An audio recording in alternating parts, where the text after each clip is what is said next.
கீழ்க்கண்ட தொடரை கவனித்து விடையளிக்கவும். மேற்கண்ட தொடர் வலமிருந்து இடமாக எழுதப்படும் பொழுது 17வது உருபின் இடப்புறமாக அமைந்த 8வது உருபு எது? இப்போ இந்த கொஷினில் என்ன சொல்லிட்டாங்க அப்படின்னா, ஒரு சீரீஸ் மாதிரி கொடுத்துட்டாங்களா, இந்த சீரீஸை கொடுத்துட்டு இதை தலைகீழ எழுத சொல்கிறாங்க. ஃபஸ்ட்டு என்ன சொல்கிறாங்க, ஃபஸ்ட்டு இங்கே பாருங்கள், ஃபஸ்ட்டு ரிவர்ஸ் ஆர்டரில் எழுத சொல்லிட்டு ரிவர்ஸ்லேருந்து 17th ஒரு எலமெண்ட் இருக்கும்ல, அதிலிருந்து லெஃப்ட் சைடில் இருக்க 8th என்னன்னு தான் கேட்குறாங்க. புரியுதா? அப்போ நம்ம ஃபஸ்ட்டு எப்படி எழுதிக்கணும், ஃபஸ்ட்டு இந்த சீரீஸ் இப்படி கொடுத்துட்டாங்களா, அதை நம்ம எழுதியாச்சு. ஓகேயா? இது இருக்குது. இப்போ என்ன சொல்கிறாங்க, இதை ரிவர்ஸில் எழுத சொல்கிறாங்க.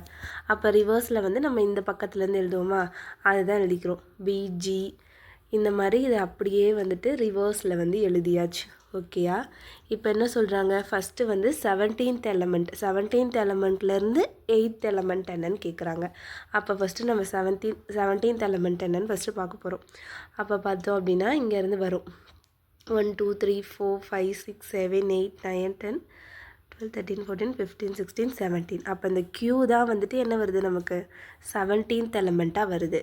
அவங்க என்ன கேட்கல, 17th எலமெண்ட் கேட்கல, இதிலேருந்து 8th எலமெண்ட் என்ன அப்படின்னு தான் கேட்குறாங்க. அப்போ இதிலேருந்து 8th என்ன இருக்குது, 1 2 3 4 5 6 7 8. 8th பிளேஸில் என்ன இருக்குது, 6. ஓகேயா? அப்போ ஆன்சர் நமக்கு என்ன, 6. ஃபஸ்ட்டு ரிவர்ஸில் எழுத சொல்லிட்டு இங்கே ஃபஸ்ட்லேருந்து 17th எலமெண்ட்டுக்கு போயிட்டு 17th லெஃப்ட் சைடில் 8th எலமெண்ட் 6. ஓகேயா?